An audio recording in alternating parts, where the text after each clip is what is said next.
My parents rerouted $250,000 I had saved for 10 years to open a clinic. When I uncovered it, my father smugly said, "Thanks for your obedience. Your funds now launched your brother's dream." I started laughing because what they stole wasn't mine. It was their own fraudulent money used in a laundering scheme. You ever live so small just to build something big? That was my life for almost 10 years. My name's Daniel. I'm 36 now. I live in Richmond, Virginia, where I've been working as a medical technician since I got out of school. Not the flashiest gig, but it paid enough if you didn't spend it. And I didn't. I rented a tiny studio apartment above an old bookstore downtown. Heat barely worked in the winter, and the ceiling fan squeaked like it was dying in the summer. But it was cheap, and more importantly, it was mine. I cooked every meal at home, never splurged, took buses everywhere, even when I could have used a car. For almost a decade, I socked away everything I could. I didn't party. I didn't vacation. I didn't upgrade anything unless it stopped working completely. All because I had a plan, a dream that felt bigger than me. I wanted to open a diagnostic clinic, a private, independent one, right in the middle of one of Richmond's low-income neighborhoods. I'd seen too many patients fall through the cracks. They couldn't afford insurance or didn't trust the system. Places like that needed care just as much as anyone, and I figured if no one else was going to offer it, I would. By the end of those 10 years, I had managed to save $250,000.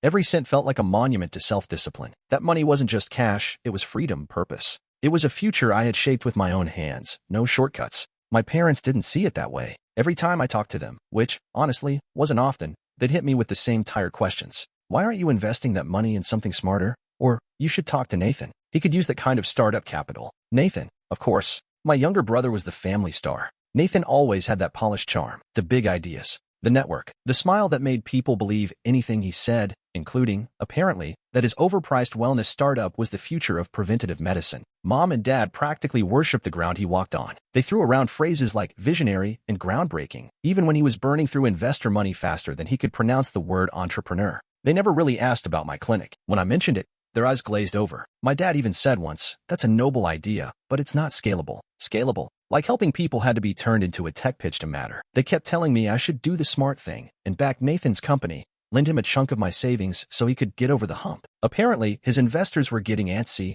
and the burn rate was catching up with him. Again, I always said no, politely at first, then more firmly. The idea of pouring my hard-earned savings into his latest money pit made my stomach turn. Nathan was always the risk taker. I was the one cleaning up after risk. To them, though, I was the stubborn one, the quiet technician who didn't see the bigger picture. But I saw it just fine. I just wasn't part of theirs. All that time, I kept my head down. I worked. I saved. I dreamed. What I didn't know was that while I was building something quietly, patiently, they were watching. And they weren't going to ask anymore. It started with a stutter in my screen. Nothing major at first, just a little lag. My work laptop would freeze up for a second here, stutter there. I figured it was the firewall acting up again. Hospital networks are old, patchy. Most of us dealt with it daily. IT was always behind on tickets. But the weirdness kept piling up. I'd be typing up lab notes when the mouse would suddenly move by itself, just a twitch, a slide across the screen like it had a mind of its own. I convinced myself it was a driver issue. Maybe the trackpad was bugging out. I even ran virus scans, but everything came back clean. Then one day, I noticed something I couldn't ignore. I had come in early. No one else in the lab yet. The login screen flickered for a second before booting up normally. When I opened the task manager, I saw a program I didn't recognize running in the background. Something called Intel Secure Remote Analysis. Sounded legit at first. I almost ignored it, but something about the name bugged me. Too polished. So I looked it up. 10 minutes later, I was standing completely still, staring at the screen like it had just slapped me. Intel Secure Remote Analysis wasn't Intel. It wasn't even secure. It was remote surveillance software, covert-grade stuff used to silently monitor keystrokes, screen activity, even webcam feeds. It didn't just spy. It extracted. It had been running for weeks. My stomach dropped. I slammed the lid shut, heart thudding in my ears. I kept trying to rationalize it. Maybe IT installed something without notifying us. Maybe it was tied to one of our digital compliance audits. But deep down, I knew better. Hospitals don't use stealth spyware. Not without consent. It wasn't just a glitch. Someone had been watching me. That same week, things got even stranger. My parents started calling more. Checking in, they said. Asking about work, about stress. Then the questions shifted, subtly at first. How's everything going with your savings?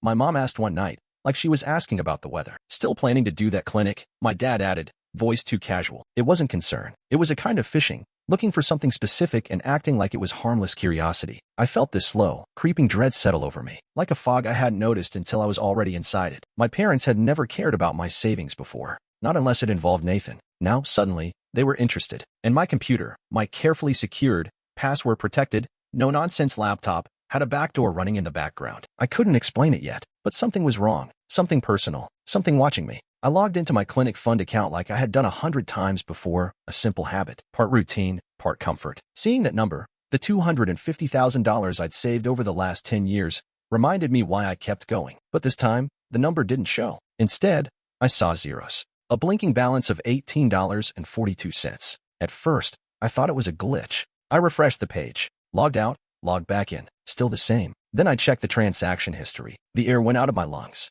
3 days earlier, the full balance, every last dollar, had been wired to an account I didn't recognize, a bank I'd never used, a routing number with no connection to me. I just stared at the screen, not breathing. I must have read the transaction line 50 times. Gone. All of it. Gone. I didn't remember walking out to my car. Didn't remember driving. I just remember arriving at my parents' condo. That pristine white building downtown with the concierge and the over-sanitized smell. Their condo always smelled like lemons and glass cleaner, like nothing real ever happened there. I knocked. My mom opened the door, her face lighting up in that fake surprised way she always used when she was hiding something. "Daniel, what a nice surprise," she said. Come in, come in." I didn't. I stood there, jaw locked. "Where's Nathan?" My dad's voice floated from inside the living room. "He's here." "Why?" I walked in. The whole place gleamed. Marble counters, polished wood floors, art that looked expensive but meant nothing. Nathan was lounging on the leather couch, barefoot, scrolling through something on his phone. He looked up and smiled. "What's up, big bro?" I held up my phone. "Where's my money?" Nathan blinked. "What?" "The $250,000 that vanished from my clinic account 3 days ago. I know it didn't just evaporate. So I'll ask again, where's my money?" My father stood up, straightening his shirt like this was some business negotiation. "Now, Daniel, calm down. Let's talk like grown men." I turned to him. "You took it." My mother spoke then, voice dripping with condescension. "We didn't take anything. We redirected it. Nathan's company needed liquidity, just to stay afloat. You're not even using the money yet. It was for my clinic." Nathan finally put down his phone. His voice wasn't defensive. It was amused. "Oh, come on. You were sitting on that money like a dragon hoarding gold. And for what? A little clinic no one asked for?" Meanwhile, I've got a platform in development that could redefine wellness tech. Real preventative AI diagnostics. That's the future, Dan. My father chimed in. "You were always good at saving, always reliable. But now you've secured something bigger, your brother's future." I laughed, not because it was funny, but because the shock in my chest had nowhere else to go. The sound came out raw and hollow. "You stole everything I built," I said quietly. Nathan shrugged. "You'll thank us when we go public." "You think I care about money?" I said, my voice rising. "That was my life, my time, my dream. You didn't just steal my savings. You stole the reason I got up every day." My dad scoffed. "Don't be so dramatic. It's still in the family." That's when it hit me. They didn't feel guilt. They felt entitlement. They didn't believe they did anything wrong. To them, I was just the quiet worker bee, the background character whose only role was to build while Nathan shined. I looked at all three of them, the polished faces, the lemon-scrubbed lies, and I felt something break. Not just trust. Something deeper. Something final. I stood in the middle of their spotless condo, feeling like the only real thing in a showroom. That lemon-sterile air made my skin itch. Like even the oxygen in that place had been scrubbed of authenticity. No one spoke. Nathan leaned back like he'd won something. My parents looked bored, like this was a mildly inconvenient conversation and not a seismic betrayal. "So," I said slowly, "let me get this straight. You accessed my account, moved my money without permission, and you think I should, what? Clap for you?" My mom's arms folded tightly across her chest. "Don't be so dramatic, Daniel. We didn't steal from you." My dad chimed in. "We moved the money. It's different." "Not legally," I said. My voice had dropped low, too calm for how much heat I felt building in my gut. "Not ethically. Not in any universe that respects basic human decency." Nathan stood, running a hand through his perfectly styled hair. "Look, I get it. All right? You're upset. But this is bigger than you. You're thinking small. A little clinic in some rundown strip mall? That's charity. What we're building, what I'm building, is the future. You're not going to get it right now, but someday you will." That's when I laughed. Not a light laugh. Not even bitter. It was dark, hollow, almost manic. I felt it pull from deep in my chest, cracking through the last bit of disbelief I had left. I laughed because they were insane, because they had convinced themselves they were right. My mom gave me a tight smile, like she was trying to steer the conversation back toward civility. "Sweetheart, think about it. Your brother is a visionary. He needs support. He inspires people. This is what families do." "No," I said sharply, wiping the smile off her face. "This is what your family does. Mine doesn't." They all stiffened. My dad narrowed his eyes. "What's that supposed to mean?" "It means I've spent my entire life working quietly, keeping my head down, never asking for anything. I saved that money by giving up 10 years of comfort, of life, of joy, while you poured everything into Nathan's next big pitch. And now you've decided that I'm too small to matter." My mom took a step forward. "Daniel, be reasonable." I cut in. For too long. I looked around one last time. The glinting kitchen counters, the overpriced art, the showroom furniture no one actually relaxed on, and the three people I used to call family, watching me with that smug detachment, as if I should be thanking them. I turned and walked to the door. No one tried to stop me. As I stepped out, the air hit different. It was cooler, sharper, like I had just emerged from a vacuum into something real. They didn't just take money. They took my identity, my voice, my place. And now? Now, they had nothing left to take, because I was done giving. I didn't go home that night. I drove straight across town to Camille's place, a modest duplex tucked between a laundromat and a row of aging brick houses in Northside Richmond. She was the one person I trusted completely. We met years ago when she was a security consultant for the hospital's IT audit. Smart, dry, and blunt as hell. Freelance white hat hacker now, mostly helping nonprofits and journalists with privacy protection. When she opened the door, saw my face, she didn't even ask. Just stepped aside and let me in. Laptop, I said. She blinked. Yours. I nodded. Something's in it. Some kind of remote access software. She tilted her head. And you're just now coming to me? I was hoping I was wrong. Camille motioned toward her dining table. Sit. I handed her the laptop. She powered it up, her fingers flying over the keyboard like a concert pianist. Within 10 minutes, she found the software. Jesus, she muttered. They didn't even bother disguising it that well. This isn't basic spyware. It's layered. It's got root access. And it's pulling more than screen activity. It's scanning ID files, tax records, banking credentials, your biometric logins. Your facial recognition hash is in the cache. My stomach turned. Someone tried to clone your digital ID, she said quietly. That's why they needed access. I rubbed my hands over my face. So it wasn't just about taking the money. They wanted to take me. Camille didn't answer right away. Then she said, I'm pulling log files. Let's see where the data went. We sat in silence for a while as she tapped away, tracing digital footprints most people wouldn't even know existed. After about half an hour, she leaned back and exhaled. Found the path. The transfer didn't go straight into Nathan's company account. It got laundered through a chain of holding companies. One of them, based out of Wyoming. Another in Cyprus. Names like Helios Diagnostics and Bionova R&D. Sound biotech-y enough for you? I nodded, jaw clenched. Camille went on. They used your credentials to create an approval trail. But it gets worse. Of course it does, I muttered. They accessed your IRS records, old tax returns. They even uploaded a copy of your driver's license to a secure folder linked to an offshore shell. And here's the kicker.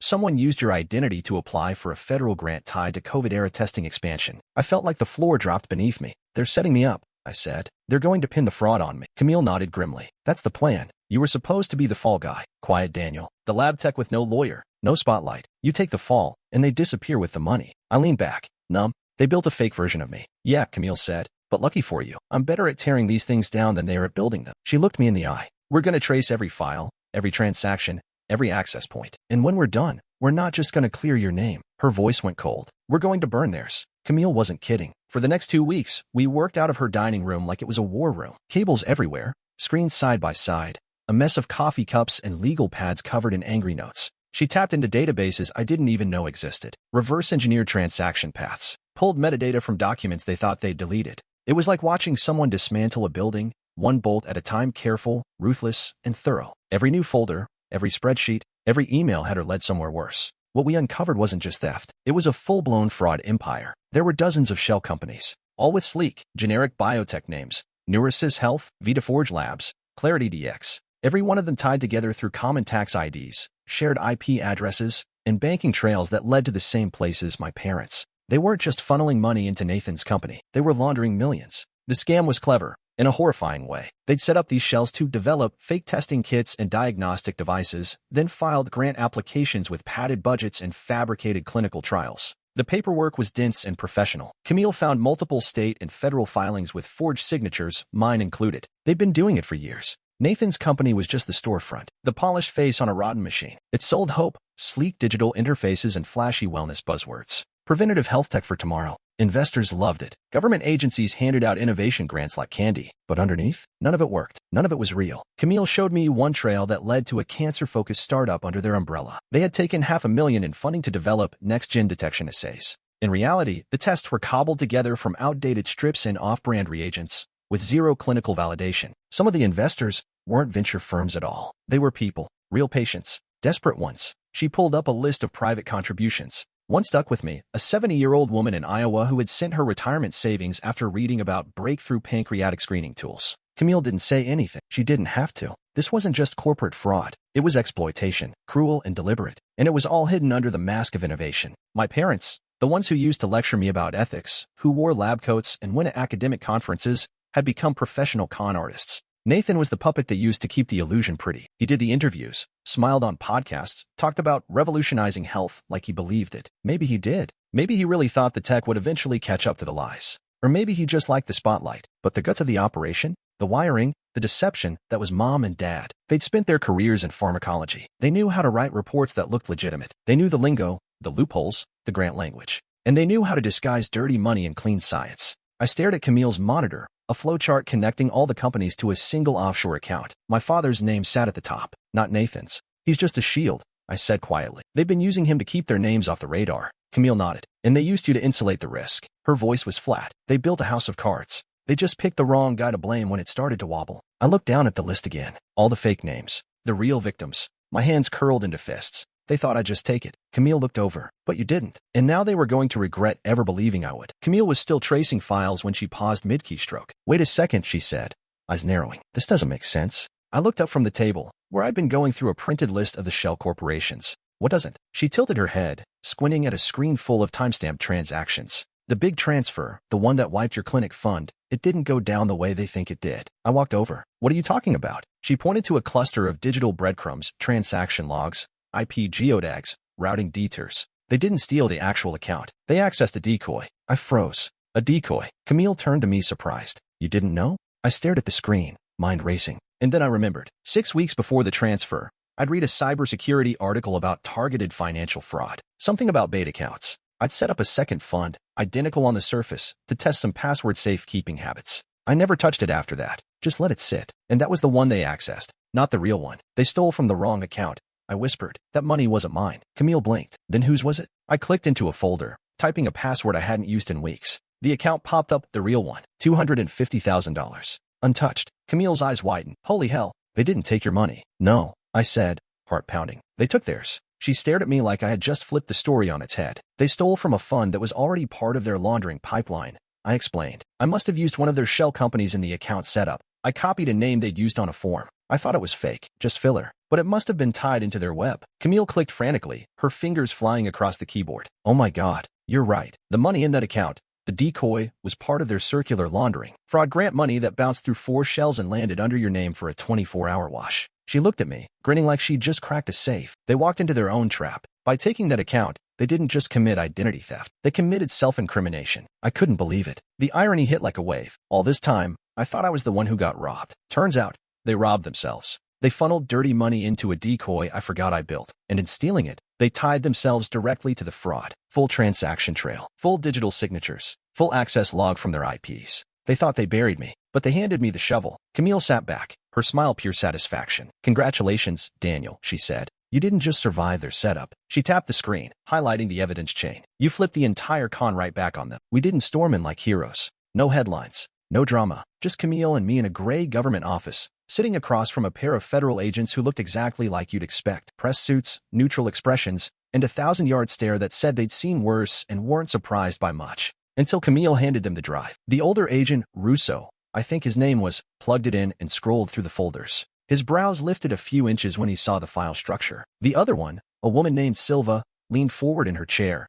nodding slowly as she clicked through shell corporations, transaction records, falsified grant applications, and IP trace logs. You did this yourself? She asked Camille, half impressed, half skeptical. Camille nodded. He's the victim, she said, nodding toward me. But I'm the reason you're getting it all in one neat package. Silva sat back. We've had whispers about Helios Diagnostics for over a year. Never stuck. This is different. Russo looked at me then. You said your family tried to frame you for this? I nodded. They used my name, my ID, my financials. They accessed my machine with spyware. They were planning to pin the grant fraud on me and vanish. Silva gestured toward the screen. They didn't vanish, though. No, I said. They got greedy. Russo shut the laptop gently, like he was closing a coffin. We'll need your formal statement. And the originals, if you have them. I have backups. Everything, Camille added, sliding over a second drive. Timeline, metadata, file hashes. We're not amateurs. They gave each other a look. Then Silva stood. All right, this just became federal. 2 weeks later, the arrest began. Quiet, surgical. My parents were picked up at a biotech conference in D.C.,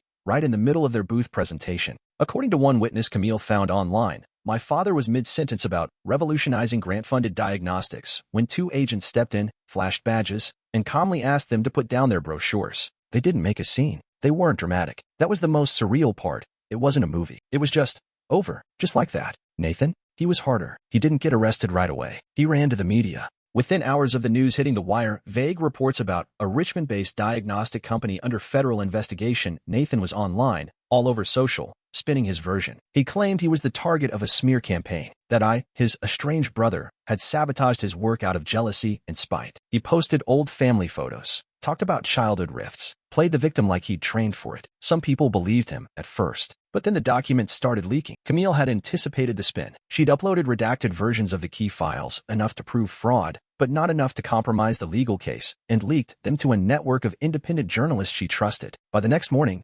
Nathan's name was trending, not for visionary health tech, but for deception, embezzlement, exploitation, and his final defense, that he didn't know what his company was built on. That collapsed the moment Camille traced the emails where he'd signed off on the fake trial data. Digital signature, timestamped, attached to a PDF with my forged authorization. He had nowhere left to run. I got a call 2 days later from Agent Russo. "Your record's clean," he said. "We've confirmed you were set up. You're officially listed as a cooperating victim witness." I didn't say anything for a second. "Is that it?" "For now," Russo said. "But Daniel, thanks to your evidence, we've identified over 30 other fraud victims across 5 states." I hung up and just sat there, staring at nothing. I didn't feel triumphant. I felt hollow, but I was free, and they weren't. It didn't happen overnight. The legal stuff dragged on: asset seizures, court dates, investor lawsuits, government audits. Nathan kept clawing for a comeback, trying to paint himself as a visionary who trusted the wrong people. My parents stopped reaching out altogether after their bail was denied, but none of that mattered anymore, because I was finally moving forward. 8 months after that last call from Agent Russo,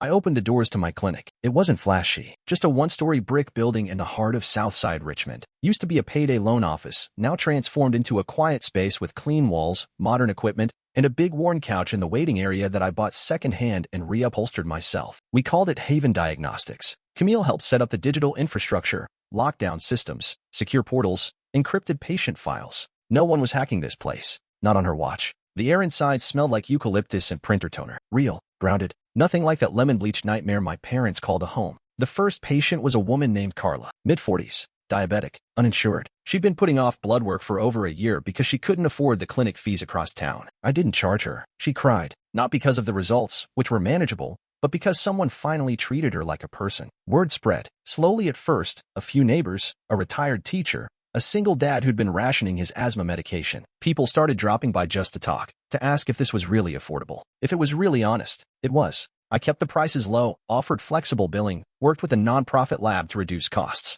I wasn't trying to get rich. I just wanted to build what I dreamed of, something real, something mine. One afternoon, Camille came by with lunch. She sat across the front desk, biting into a sandwich as she looked around the clinic. "You did it," she said simply. I nodded. "Yeah, you missed them." It caught me off guard. I thought about it for a moment. My parents, Nathan, the 10 years I'd spent hoping they'd one day see me, really see me. "No," I said. "I miss who I thought they were, but I don't miss the reality." Camille nodded, like she understood better than most. I looked around the waiting room, at the small stack of brochures I'd printed myself, the potted plant a patient had brought in last week, the whiteboard near the door that read, "You belong here." "I built this," I said, more to myself than anyone else, not out of revenge, not out of spite, but because I still believe people deserve care that doesn't come with strings attached. Camille smiled. "And now it exists." It did. The family I was born into tried to erase me, but the life I built, that was real, that was mine, and no one was taking it again.